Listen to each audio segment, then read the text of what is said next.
Welcome to I'm Going In, the newest and hottest podcast sharing incredible stories of strength, resilience, and love. This podcast is about that moment when you face trauma or been knocked down and you decide, I'm going in. Whether it's to help yourself stand back up, to strengthen your faith, or to support others, this is where inspiration begins. Like and subscribe to my social channels and get ready to be uplifted as I introduce our next incredible guest on I'm Going In.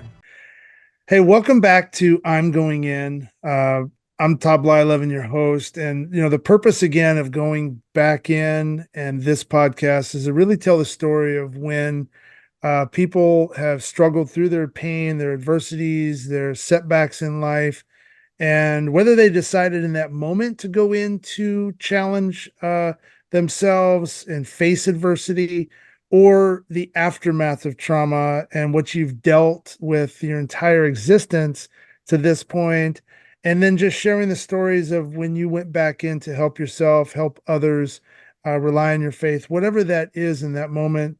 Maybe there was someone else that helped that decision of you going back in. They reached their hand down and lifted you up when you were knocked down in your life. So I'm bringing on a really special guest today, Justine Chartier.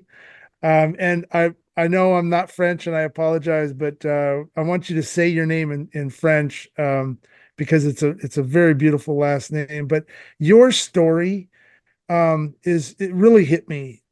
Just what you've gone through in terms of, and I want you to tell it, but I'm just going to give a brief synopsis of just the migraines and things that you have dealt with on the physical side, right? That has totally affected your mental side. And then the uplift and these knockdown moments that you've shared with me through your daughter and your relationships, and then where you're at right now and just everything you've been able to accomplish in your nursing field, and just an inspiration. So welcome to the show, and I really appreciate you being I'm Going In. Thank you so much for the introduction. Yeah, I can definitely say my name in French. Do you want me to say it right now? Yeah, My first name too is actually in French, so it's Justine Chartier. Um, yeah, there you go. Wow. yeah, a little Yeah, fancy. you just brought us to Paris. So Just a little snippet. yeah, exactly. Um, yeah, So and I get uh, tell us, from the beginning. I mean, you sent me, just so the people that are listening, we've had some exchange before, and you sent me a bio basically, and it was a long, really nice, well-written bio of what you have gone through in terms of your migraines and things like that. So maybe what I would love for you to do is just take us from the beginning and explain, tell us who you are, and then transition into kind of maybe the first knockdown moment. Like, when did you start to develop the migraine? What caused it? And then we'll just kind of have conversation all the way through and through, because I really think this is going to be impactful and relatable to so many people dealing with stress or dealing with what you went through. I mean, you just have probably 10 different stories that people can relate to in this. So, um, yeah, where did you begin? Let's talk about you first, and your background. just I guess my background. I am from Southern Manitoba. Um, yeah, very small town. And very small school. There was like 25 people in my school, or in my class, Wow. sorry, not my school, but very, very small school. Yeah, and I started developing migraines when I was 15 years old. Mm. My mom had always experienced them as well, so we kind of just figured it was like hormonal related, or genetic, because yeah, my mom had them pretty bad. There was times too where she was kind of bedridden for days on end. Wow. Yeah, so I remember going to like the chiropractor and very young around that time, like 15, to start kind of working on my neck. I had seen the doctors and there wasn't a whole lot of like maybe information at the time. It was more like, yeah, genetic, hormonal, especially if you're a woman. And it's happening around that time. They usually blame it on the hormones. Hmm. which can be a contributing factor. And to me, I find the majority of people suffering from migraines, it is like such a complex and unique issue. There's not like one thing that's going to be contributing to it. There could be, but generally it's kind of a whole host and like a little bit of this is happening, this is happening, this is happening, and we have to deal with that. Yeah, so I started doing like massage, acupuncture. I also did try like alternative treatments, like spirulina powder is really good for inflammation. So I started taking that and chlorophyll. Um, yeah, and then they started to get really bad. I guess when I was in my nursing career, they started to get really bad again. I had to do like a commute to my work. It was like about a 45-minute drive. And you have these like letdown migraines. So generally when you're kind of go, go, go, you feel the pain coming along, but you can kind of push through until you're done. But once you're done, it hits you and it's a boom and there's not much that you can do about it. And there was times where I Wow. would have to stay in Winkler or even sleep in my car because I couldn't drive home at the time. Oh, And if I geez. would drive home, there was times where like I would have to pull over and just kind of leave like a barf trail all the way home because the Wow. nausea kind of hits you really badly too. Um, And yeah, and was that from the migraines, or was that from the medications and just everything you were trying to do to offset these? that was from the migraines. So at the time, Wow. because I was nursing, I didn't want to take any narcotics or anything. I would Mm, take codeine when I was at home. I when I was younger, I would get the T1s because you didn't need a prescription at the time.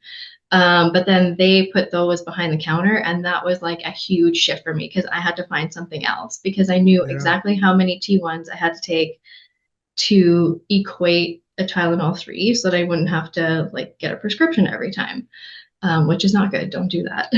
Yeah. And actually, codeine can increase your migraines, but at the time, that was kind of that was mm, like one of the ones that they would prescribe the most. And then there's different kinds of medications that you can take too, like low dose antidepressants, seizure medications, blood pressure medications. There's like a whole wide variety out there.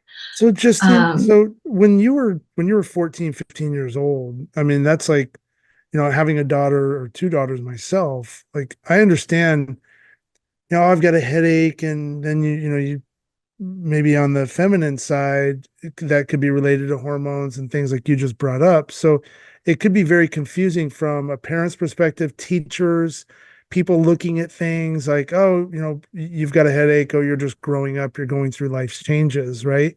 But mhm. at what point did you realize, I mean, obviously you've got the history with your mom, but at what point did you realize like, wow, this is kind of chronic. Like it's not just something I'm going through once a month or a couple of times. Like it's impacting me, and it's impacting, I couldn't even imagine the stressors of growing up as a young child anyways in today's or school systems of the last X amount of years, right? The pressures of adolescence and all that stuff. When did that really kind of become okay, I have an issue. It goes beyond just taking some pain meds, the chiropractor piece, just so the audience can understand a little bit more of like, hey, my child's kind of going through that. Maybe I should check these one, two, threes just to make sure it's not just hormonal and it might be something else. Yeah, definitely. And I think it's always good to get it looked at. So for me, I always say like if you have like the worst headache of your life, always get that checked out. Um, for me, in terms of like when did I find out that it was chronic, I kind of just right off the hop knew that it was going to be, I guess, with like my mom's history and because we are Mm. so similar in terms of like our body and our like yeah, my me and my mom are very similar in those ways. So that I kind of just already knew that it would be chronic. But um, At what point did you realize like this is really affecting me? This has knocked me down and it's really affecting my life. It's affecting mhm, my going to school. It's affecting my going places after school and my dances or whatever else. Like this has become a nuisance. And how do you deal with that on top of all the stressors and everything else that kids go through? Yes. Having something like this that's just pounding on your skull, it's not a finger ache, right? It's not a broken arm. It's not something that's going to heal over time. It's something that you're probably going, when is this? Am I always going to live with this? How did you deal with Yes. that emotionally? Yeah. Emotionally, that is hard, because you are kind of told like that migraines are chronic and you will have to find a way to deal with them forever. When my mom had her hysterectomy, in her like mid 40s, that's when her migraines had started to kind of dwindle down. So that was kind of my hopeful mark. Like, oh, like once I hit menopause, my migraines will be gone. And that's a lot of the times what kind of women hope for because that's what they're told. And the majority of people suffering from chronic migraines are kind of just told like you will have to deal with it. And it's very tough. Mm. Um, Wow. the migraine sufferers are actually at a two times higher rate of developing depression and anxiety. Suicide rates among migraine sufferers is and chronic pain sufferers is also higher because yeah, it is very detrimental, and it's not easy to deal with from a young age. Like I would have to miss out on a lot of like hanging out with friends, and Mhm. luckily my migraines didn't get to their worst until after I was like out of university. But even classes like during my nursing school, there was times where I would have to message my teachers saying that I was going to be late on a project because I simply could not function. Because, like you said, it's not like I've had a broken leg, or a broken foot, and it's not the same. This is your whole head. This is like how I see, how I talk, how I hear. It's absolutely everything. And it's not even just the pain, it's like the light sensitivity, the noise sensitivity, there's Mm. dizziness, there's nausea, digestive issues. Some people even get paralysis. Some people, it will even affect their speech to the point where they can't communicate or they'll fumble on their words. And the more I'm doing this like migraine coaching with other people, I find like that there's kids as early as like 3 years old that start developing migraines. Wow. And the parents noticed it because their kid would either like hide in a closet and just start hitting their head up against the wall or like bang their head in the crib. And then that's when they would kind of get it checked out. Um, Definitely now, if any of your family members are suffering, I always say like definitely bring them to the hospital and get it checked out, or their doctor, or even like a naturopath too, to see what other services you can do.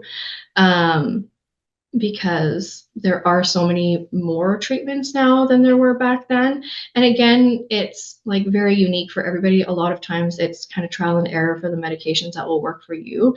But the biggest thing is really diving into absolutely everything in your life, like your physical. What are you eating, drinking? How are your exercises? Your mental, how do you process pain, even? Because pain is definitely like Yeah. a signal from your body. It's trying to tell you something, like there's something going on that we don't agree with and you got to look into it. Um, and for me, I guess the like, the hitting factor for me was when my anxiety attack started. Because before that, I would go into a depression when I would get the migraines because I couldn't spend time with my family. I would have to just like put a cover over top of my eyes, sit in a dark room, and that was it, and kind of just hope for it to be Wow. over or hope I didn't wake up the next day. It was either two, you know? Wow. Yeah, I actually didn't even notice this because I was going through some of my pictures, and this was from like years ago because I don't take the pictures off my phone. But there was actually one where I was in bed and I had like the cover over top of my eyes, I had an ice pack on my head and a heat pack on my neck, and my daughter had my phone, and she was just taking selfies beside me while I was lying in bed. I had no idea that she was there. Oh But my that to me is gosh. just, it's like, it's sad. Like, this is what my Yeah. children have to grow up with. Um, yeah, and then everything kind of just hit when I don't even know how old I am right Well, now. how So, frequent, like when you were going through, I mean, obviously the toughness you had mentally to just push through this, the perseverance, right? Of I'm not going to let this weigh me down. I'm going to go get my education. I'm going to stay the course. You're going through nursing school. You're literally, throwing up from one place to another, trying to get to another place, and you're having to almost sleep in your car and sit in your car too. and the perception of the outside perception of someone looking at you saying, God, just get over it. Like, oh, it's a headache or whatever, right? Did you experience some of that stuff too? And the anxiety piece of all that play into that? Definitely, definitely, yes. Especially because it is like it's one of those invisible illnesses that people can't really Mm, see. You know, it's not like smack in your face where, yeah, you're wearing a cast or yeah. anything like that.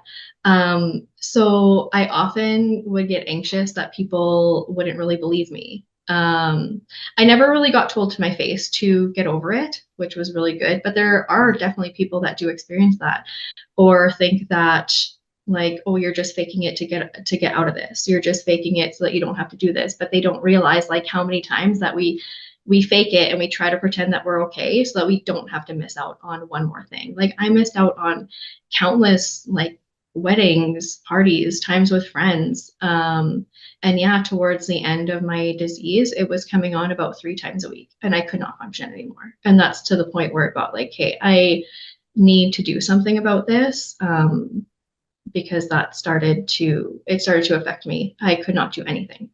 You know, Yeah. you really that you think about the times where you've made up excuses. I mean, we've all done it, right? Yeah. Oh, I can't go to something. Oh, I've got a headache, or oh, I just fell ill, or whatever. And the reality of your circumstances, no, I really have a headache, and I'm sitting on my bed, and I've got this blanket over my face, and I've got I'm trying to like reduce this pain that I'm really in, and yeah, my heart just goes out to you in that regard and what you went through. But so let's fast forward a little bit. So you get through your education and it's starting to become more manageable for you. And then go into, some of the other pieces in your life as far as what you're doing with your daughter, your marriage, all that kind of stuff. Yeah. That's how that's played a role in everything. Yeah. Yes. So after I had my daughter, the migraines they did taper off a little bit, which was really Mm. great. Um, and then shortly after, when my daughter was, yeah, 6 weeks old, I found out that my husband had been having an affair. And then when my Oh. daughter was 18 months old, she was diagnosed with a really rare disease. And that was all very difficult. I think definitely I was not in a position to deal with any of it at the time. So I kind of just numbed and pretended like everything was okay because I didn't want that, I guess, to like be my image. I had been cheated on in a past relationship too when I had gotten pregnant with my son at a young age. And I just like, I didn't want that to be like, again, oh, she got cheated on again. So I hid it. I hid it for a very long time. I hid it from very many people for years. And Why? then after, again, just because of that, like I was so afraid of the judgment. I was not secure with myself. I did not know how to regulate my emotions at all. I was a very big people pleaser. I kind of did the whole ignore thing. And that also played into my migraines because my Yeah. migraines were really highly associated to intense emotion. So if ever I got like really angry, really sad, it would instantly trigger a migraine. So it was better for me just to suppress it and not deal Wow. with it.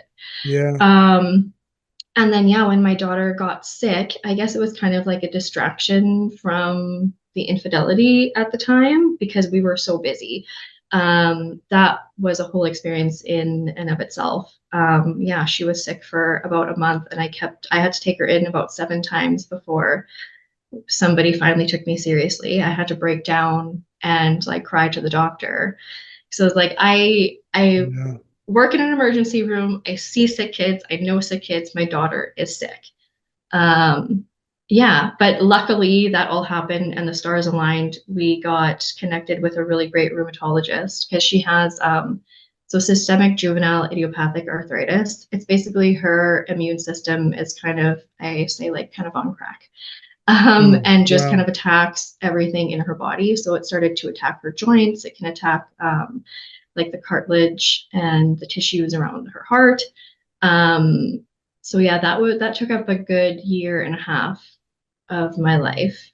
Um, and then after, once she, I think, got better, everything just kind of hit me. And my body was like, hey, you can't deal with any of this stress anymore. I had also switched jobs and moved to a different city. I had lost my grandfather and I lost my dog, kind of all in a Oh, big in a geez. big thing. And then my body was like, no more, no more. Yeah. And I kept getting, yeah, like really bad panic attacks. I would wake up in the middle of the night just like shaking, hyperventilating, did not know what to do. And then I was talking to one of my friends about it. And that's when she had introduced me to just more of like the energy around us and the universe and how that all plays in. And then she introduced me to the emotion code, which is all about like trapped emotions, trapped energy. And then, yeah, we started doing that together. And it Yeah. just gave me like, oh, I, sorry. I want to get into that part here in a minute. The Yes. trapped energy, because I'm really fascinated by that when you were telling me about it. And I think the audience is gonna love that too. Um, but I just want to like recap what you just went through. Yes. I mean, you just took us through like a total battlefield of emotions, right?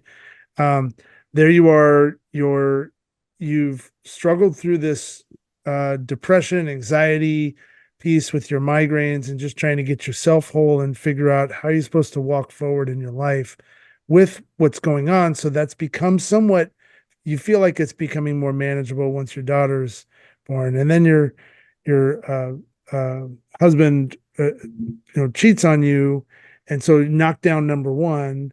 And post you kind of figuring things out, but then you can't really play into all this because your daughter's also ill.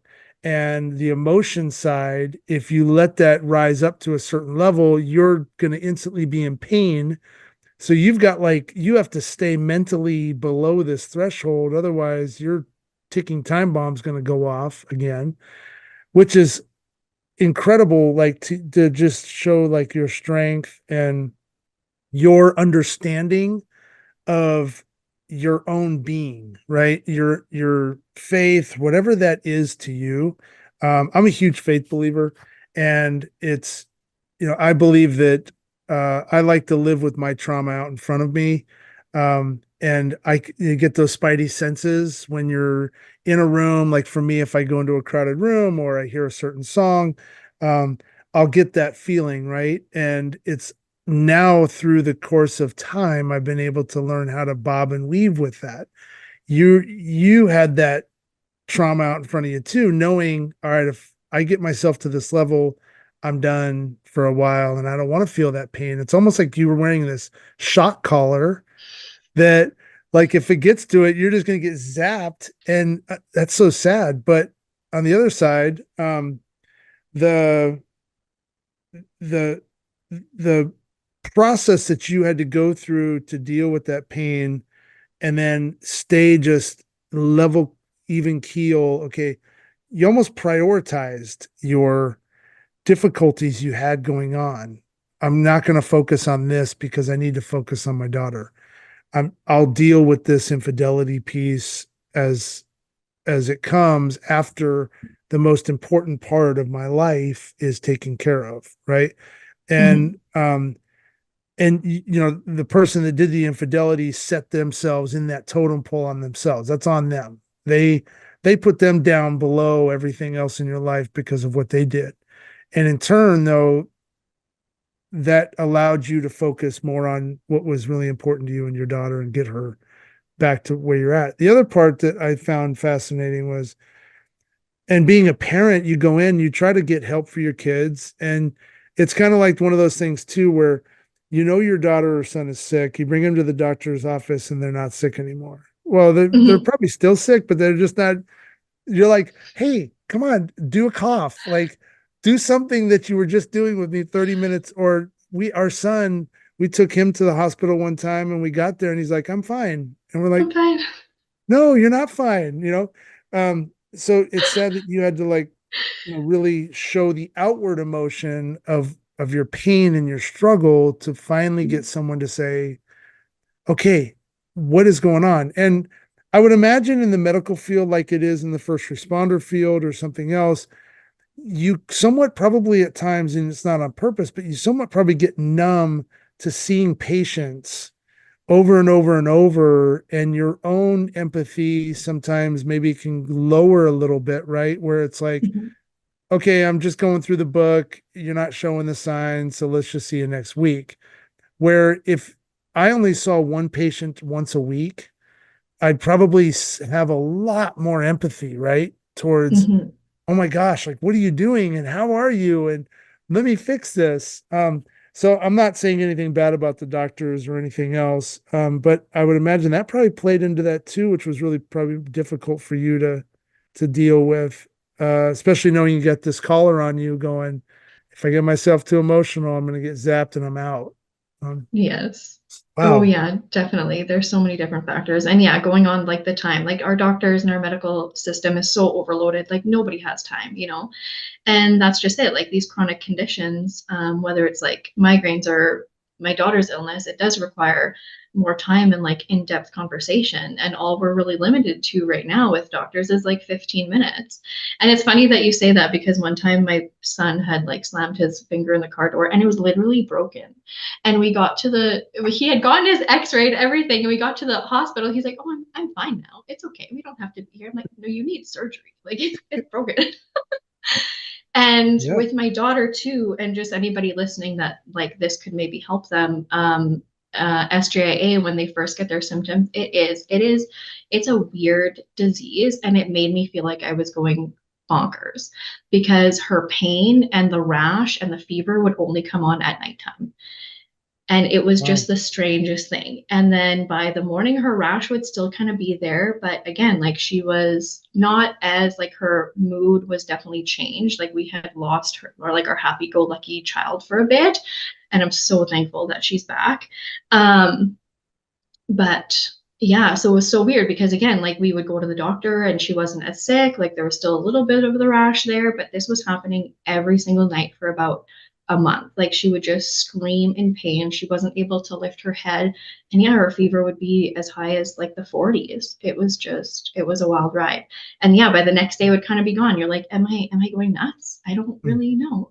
Like, Yeah. yeah, That's yeah. amazing. And that's, just what we go through as parents, right? I mean, you try to do whatever you can, and when you can't fix something, especially with our younger kids, they can't have a full-blown conversation and really get into the heart of what they're feeling, right? So it's being like a pet owner. Um, you know, can you just tell me why you're barking or where it doesn't work? But so what was the conclusion then with your daughter? And then what was the conclusion with the infidelity piece in your life? And then I'd love to get into the migraines and then you again. Yes. Yeah, Okay. My daughter is doing much better. that's She awesome. is in non-medicated remission. So with this disease, it does have a chance of coming back later in life. But I'm not even focused on that. And I think that's a really important thing because like anything, like there's so many different outcomes and all we can do is just really hope for the best one. And that's all we're That's doing right. right now is just taking as much time. Um, yeah, so she was put on, there's like four different medications that she could have been put on, and she was put on like the second tier. And she would have potentially been put on chemo medications as well, but she didn't have to go to that. So that was really wonderful. And she's been doing Wow. great. As far as the infidelity, I think that definitely played a role after I started getting control of my migraines and doing the energy release because once I started taking care of me, I realized my worth and was like, I'm not having this anymore. I maintained my boundaries. We are no longer together. But we do have a good relationship. He is still the father of my children. And that definitely could have gone two ways. You know, I could have Right. been completely bitter about the things that had happened in the past. Like there was a lot. But you know, I choose to look at it as like our relationship has to be healthy and even he has to be healthy for my children. Like his success, it directly affects my children's success. So, you know, I want him to be better and I want him to be like a better person and have better relationships with those around him. And that will only like affect my children in a positive way. And that's all I can hope. Yeah. That's right. I mean, listen, and this isn't a bash session by any means or anything Oh no. else. No, everybody has their reasons for doing things, and it's not. We don't need to go into that part of it. The the part for me where my heart goes out, and I think anybody that's listening to this is just the knockdowns that you've had. And we all have knockdowns. We all have trauma. Mhm. We've all dealt with things, right? It's just everybody's story is a little bit different. And you mentioned this in the beginning where you didn't really want to say anything or you were trying to suppress what was going on.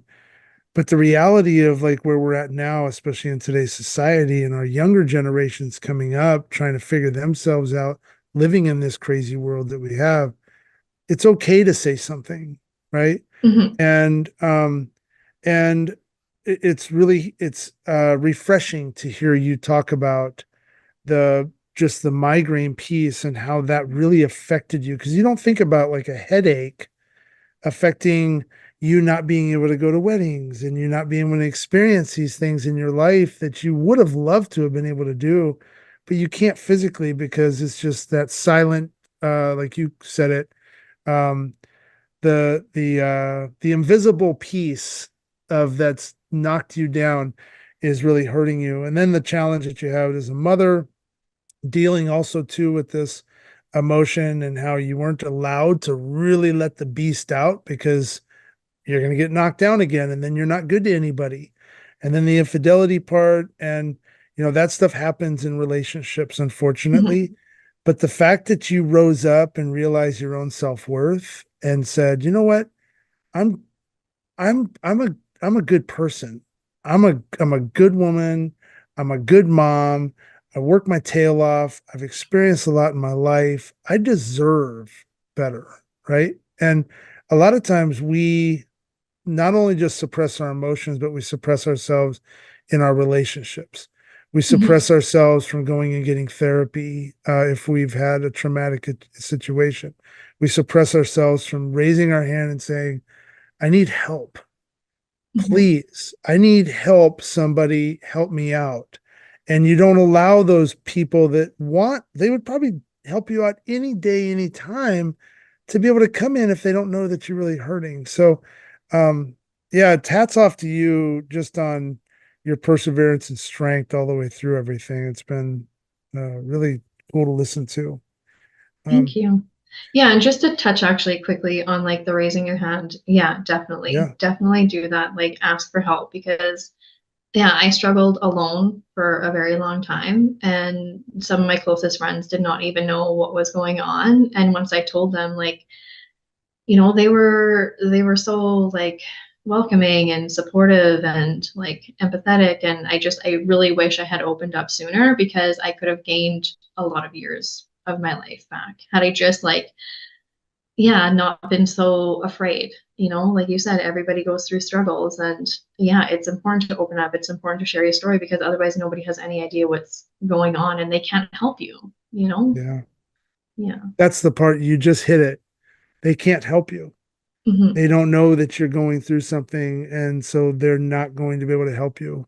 And then you're by yourself, and your daughter's taking pictures of you, and you're going through your things. But um, so I'd like to get more into uh, as we're going towards the end of the podcast, the the therapy piece and Hmm. how like what's been your saving grace with where you're at right now because I mean look at you right now, you're confident, you're definitely not experiencing any migraines, you're relaxed, you're just pleasant to speak with. So how'd you get to where you are Thank right you. now?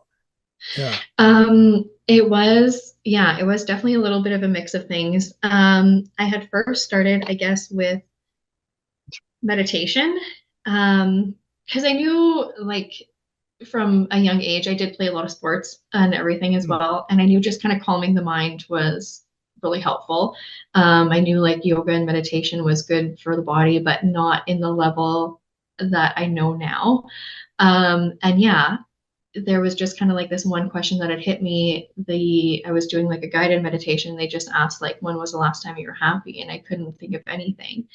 And that's when I had, yeah, reached out to my friend. And then we started going into the energy release. So with the energy release, I really like it because I did go to therapists as well, but it's it's tough sometimes to find a therapist that works for you. And that's really important to know. Like your Right. first therapist might not be the one that's best suited for you. But at the time that I had reached out for therapy, um, the therapist that I had been put in place with, they weren't giving me the advice that I needed at the time. They were kind of going more so on how to protect myself financially and making sure that I had my finances together because of like the infidelity that had happened. But that wasn't the information that I needed to hear. That wasn't the support that I needed at the time. So with like this energy release, because everything around us is energy and our emotions are actually energy. When we don't know how to process them correctly, they get kind of trapped in our body. And then this can bring on like different physical ailments, symptoms of anxiety, depression, and what have you. And then once you release this energy or these trapped emotions attached to certain events, it gives you just a different insight to why that happened in the first place. Mm. Because before I kind of always blamed myself for the infidelity, which is not true. You know, there's definitely like two people in every relationship. Could I have done things better? For sure. But just releasing all of that like anger and that frustration, I can kind of get a bigger picture onto like why this actually happened in the first place. And then now I'm not like so held on to anger and resentment. And then Yeah. just from there, I was able to open up more to the people around me. Yeah, and then just like have a more positive outlook on life. I also had to reframe my mind a lot, especially towards pain in itself.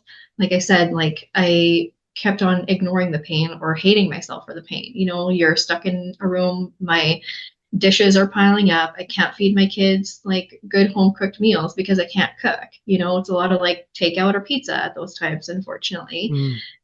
And then you kind of get into like this vicious cycle where it's like, yeah, I'm hating my body, I'm hating my head, like this stupid pain, go away. Why are you doing this? But instead, I should have been more receptive to the pain and kind of almost thanking the pain. It sounds very weird, but the pain is there for a reason. So just like thanking your body, being like thank you for showing up, thank you for like bringing this to my attention. What do I need to know? And just taking the Wow. moment to really calm yourself and see what comes up. Mm. Because a lot of the times it's like it's just such little things like you need more rest, that job is not for you, that relationship is not for you, or like, yeah, you need more sunshine or exercise. And often it's just like these little things, but we kind of slough it off just thinking that it's just our what you might call it, just like background noise, you know. Yeah. Um, but once we like clear all that trapped energy, we have a better connection and communication with our body where we're able to recognize these signs easier, you know, and we're able to have that communication a little bit better. I love what you just said, though. It's like thanking your body for giving you the recognition of what's going on, right? Like, Mm-hmm. hey, what you're doing right now obviously isn't working because I'm in pain. You're Yes. hurting me in the inside, so you better turn around and go back, do something else. Yeah. Change your eating habits, change your lifestyle. Don't drink as much. The job that you have now is completely stressful and it's impacting your whole being, right? And yeah, I love that comment. Mm-hmm. Just that you got to listen to your body more. I had a guest on, his name's Alan Jaeger, and Alan is a very well-known baseball sports. I shouldn't just categorize in baseball, but sports arm conditioning coach, and he's also huge in the meditation and mental performance piece. And he works with all kinds of huge sports celebrities down to the youth players. And one of the things that he mentioned was the universe and the energy that we have. 90% of everything, the whole galaxy is all, in fact, I think he said, I'm probably misquoting him on the percentage, but it's high, Mm-hmm. um, is all energy. and it gets trapped within our own bodies and how we perceive that too, right? And I think too, like for me, I think like we spoke about, when you get going really fast, and if you have something else, like I have PTSD from my traumatic event, I have these visions and memories that I see every day, unfortunately, and they can either completely weigh me down and I can start to fumble in my speech, or I can recognize, okay, this is happening and I'm going to go through my breathing exercises. I'm going to go through my kind of, there's this energy, it's balling up. I'm going to go ahead and release that. And I'm going to get myself to a comfort spot where I'm leveling up to my own potential. And then I'm living in that. And I love that whole kind of mindset of it. It's been, we don't realize that we do that. I think Mhm. sometimes we don't force ourselves like to go fishing or do something on the extracurriculum side that's just going to bring us more peace and harmony in our lives. Because as you're sitting here and you're very peaceful to talk with, that's how like I want to be, right? And that's how I try to live my life all the time now. And we go through all this noise and clutter in our life, and a lot of times it's stuff that we put on ourselves, right? Mhm. Sometimes it happens to us, Mhm. but um yeah, I love the part. So are you still, how often do you practice that? Is it a daily meditation or for you, or is it weekly, or just when you need it? Where are you at I now? do daily meditations, Hmm. and I also do clearings. What is that? I actually like I'll go in and I will connect myself to your energy field. And then I kind of go in like a decoder. It's like I'll ask different questions, and I'll see what different energies are coming up for you. And then I set the intention with a visualization and intention to release that. That's Yeah. awesome. There's so I many other ways than just the pill, Oh my right? goodness, yes. And even with this, even with the energy release, like there's so many different ways than just my way that works, definitely. And it's still like all about finding what works for you. And like I just want to kind of reiterate on what you touched on with your like PTSD and the breathing exercises. And I think that's like so important that you do that and that you talk about that too, because there's a lot of, when you are stuck in those moments with the anxiety, it's hard to come out of it. And, it's like, it's great to have the medication if you need it to get by 100%, but it's also good to be able to like recognize those symptoms and then be able to come off of it so that you have more control and that you don't have to rely on something else. Because like these breathing exercises and the energy work, the meditation, it does take work and it's not just instant, especially when you are in the earlier phases of like your anxiety or your PTSD where you don't really know how to control it. And some people can get like really discouraged right off the hop where it's like these breathing exercises aren't working. But again, it's like it's a muscle, we have to train it. Yep. And then once you start like getting that consistency in, that's when you really start to notice the difference, especially like even with your mindset. It's not just like, oh, I'm going to wake up tomorrow with a different mindset. Like it takes implementation and recognizing when you have to stop yourself. Like, okay, I'm getting caught in this like negative like hamster wheel. I need to stop this and try to like get going in a different direction. Yeah. Yeah, you're another home run. You just hit another home run. Yeah, but it is, it's not easy. That's the first lesson, right? It's not easy to change. The the fact that you have, these adversities in your life, it's recognizing that it is a challenge Mhm. and it is something that we need to be able to change or learn how to live with. I always talk about like, if you think that for a second that your trauma and whatever you deal with, you're going to be able to just put behind you, I don't think that's reality. I think you need to be able to understand how you're going to now live with that. Certainly, I don't want to think about it, but I know that it's there. And as long as Mhm. it's in front of me, I can make those reactions. And the piece of, I like for me, like I mentioned, I'm a big faith believer. It got brought on more so after my traumatic event. And my uplift, when I'm feeling kind of consumed at times, I'll stop.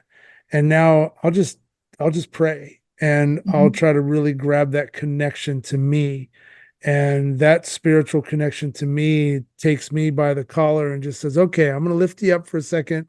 We're going to stand here side by side. And I know I'm not alone in that moment. And I think that's really important too, is whether it's faith or it's a friend or some form of connection, I think just knowing that you're not alone in your fight too is really important, which goes Mhm. back to what you were talking about with, making sure you're talking and you're recognizing things. But you said something in the paragraph that you sent me on our email exchange that really hit me too, on how the things that you can recognize and do outside of the medications. I was like, I didn't get into the medication piece. I leaned heavily into my faith. I had great peer support from my pals that came in that were checking in on me every day. They didn't stop. They were relentless with it, which was me. And I had amazing EMDR therapy, a relatable therapist I could speak to. I went through a couple, like you mentioned, but I Mhm. found my saving grace, Diane Logren out of Plano. In case, she's awesome, she's amazing. But um, the the point is that as you're going through all this, you're not alone, and you're trying to create these opportunities to bring peace in, and how that affects our medical system, how that affects, you brought that up, and I'd love for you to touch on that because I know I'm butchering this a little bit. um, but just the fact that you can research other ways, the meditation piece, how to live with inner peace, the faith, things that you can maybe offset those ailments, so you're not, certainly if you have to go to the doctor. But Yes. what tips can you provide to anyone that might be listening that says, well, should I do meditation first? Should I go to the doctor first? I don't want to overwhelm our system because it is really overwhelmed. But there's a responsibility part that you need to take on if you really want change, right? Mhm. And you can't just solely rely on, oh, I got a headache again, or I've got anxiety, I'm going to go to the doctor. Like, if you're not practicing things and trying to change yourself like you've done, then you're just being that burden on our system, right? And Mhm. I'm trying not to say that in a way that, certainly if you need to go to the doctor, go to the doctor. But can you explain that from your perspective? Because you are in the field, right? And you're Yeah. living this. Yeah. Yeah, well, just like the different things that I see, especially with everybody coming into the hospital right now, I just feel like it's so much that can be prevented. Like you said, like with the daily self-care. Yeah, definitely. If you're having an issue and you need to go to the doctor, definitely go to the doctor. I mean, try always to go see your family physician first if you can, because our emergency rooms, I don't know what it's like over there, but over here they are incredibly overwhelmed. Same. And we've actually had incidences where people have died in our emergency departments waiting in the waiting room, and that is not okay. um, and yeah, I just think, like, we've come into a society where it's so like go go go. You can't give really your body the time that it needs to recover, because when you get a cold, even just a cold, your body needs a couple of days to like rest and recoup and regenerate. But we're like, okay, can't miss more than one day of work because I don't have pay, or I don't have coverage, or I don't have sick time. And you just have so many more, I guess, like burdens placed upon you, where it's like, bills, and you have to maintain your home. So we're just like not in a society that really accepts like relaxation, Yeah. but it needs to. So there's just like little things that you can honestly like implement daily. And like you said, it does not take very much time at all. Like when you're feeling low and you pray, that probably just takes like a couple minutes. And it's even the same thing like throughout the day, just taking that like 2-minute pause just to connect with your body and see what it needs. Because yeah, and just going further with everybody kind of suffering from chronic conditions, if you have been diagnosed with something, like get into the research, find maybe an alternative therapist or a naturopath that can work with your doctor to try to get you the healing that you need, or even coaches. Like there's so many coaches out there nowadays, and I think it's so important because they offer you that one-to-one that you need, that your doctor just cannot provide at the time because our system is overwhelmed. Like, yeah, somebody suffering with, type 2 diabetes, they definitely need to go through their daily habits. Like, what are we eating? What are we drinking? What is the exercise like? What is your self-care like? Even just like knowing how to deal with stress, like a lot of the times our doctors will tell us to deal with stress and deal with emotions, but we don't really know how. And that too, like that takes time. That's not just like a 15-minute in and out. That does take a lot of time. And yeah, therapists are great, but there's still like that whole other component. We have to work on like the physical body, the mental body, the emotional body, and then the spiritual or energy body. And there's just like so much lacking in that department, where I feel like if our preventative and all these dailies were more on track, then we wouldn't be seeing the chronic illness that we do nowadays in the hospital. Yeah, I just think like the disease that we're seeing now and the patients that we're seeing now, it can be so prevented with the right support and the right care that like our society is just lacking at this time. And yeah, so I'm really excited actually about the different changes that are coming. Yeah, especially just like now again with like the different health coaches, like herbalists and naturopaths that are starting to come back into play to be able to work with the doctors to get like a more holistic approach. And like a lot of times people are scared of going to a naturopath or an herbalist, but it's like mainstream medicine has only been around for like 100 years before we were doing all of the other stuff. And are they great? Yes, it is. It's wonderful, because in life and death situations, we do need that. In life and death situation, if I have a stab wound, is like an herb going to help me? Probably not. We do need to sew that up, but you can also take like herbs and antibiotics at the same time, or you can take like herbs and chemo to help them work better together. Yeah. Yeah, I think we just need like a better collaboration with everybody. Mhm. Yeah, it's so you hit that right on the head. I agree. And I think society is accepting that a little bit more now. Mhm. Where, 20 years ago, you look at some of the like, you're an herbalist or you're doing this, and you're kind of an outcast, right? It's not accepted in the mainstream, where now I think it's becoming more accepted, which is great. And Mhm. hopefully in 5 more years, we'll look at our system and maybe it's a little bit more balanced, and we don't have people unfortunately passing away in the waiting rooms, and the people that are in there are actually in there because of some, well, let's hope not, but physically they need help, right? Of some accident or something. Um, but as far as the internal piece, there's a balance of modern day medication, and then what you can do personally through meditation or just finding your own inner peace. So you have definitely found yours. Yeah, it's just cool to that's I guess the great part about this podcast is I get a chance to listen to stories of adversity and strength, and really more so how people have been able to create a survival guide, not only for yourself, but also for others, and offering suggestive, different techniques. And I can't tell you that I've heard probably the same one out of anybody. We all Mhm. have our own little survival guides of what makes us stand tall again. And so I really appreciate you sharing your stories, the times you've been knocked down, and then sharing your passion on what you really love to talk about, because you can just see it. It radiates off your body, like your soul. You're just talking about helping and being healthy and balanced.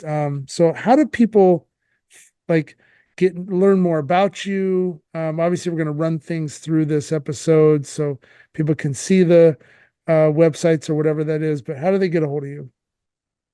At the moment, yeah, they can get a hold of me on Facebook or Instagram under Justine Chartier, as well as if anybody wants, they can email me to at justinechartier2@gmail.com. Yeah, and I am always happy to Awesome. answer any questions. Yeah, yeah. Well, we'll try to get some people following you for sure, and just your journey.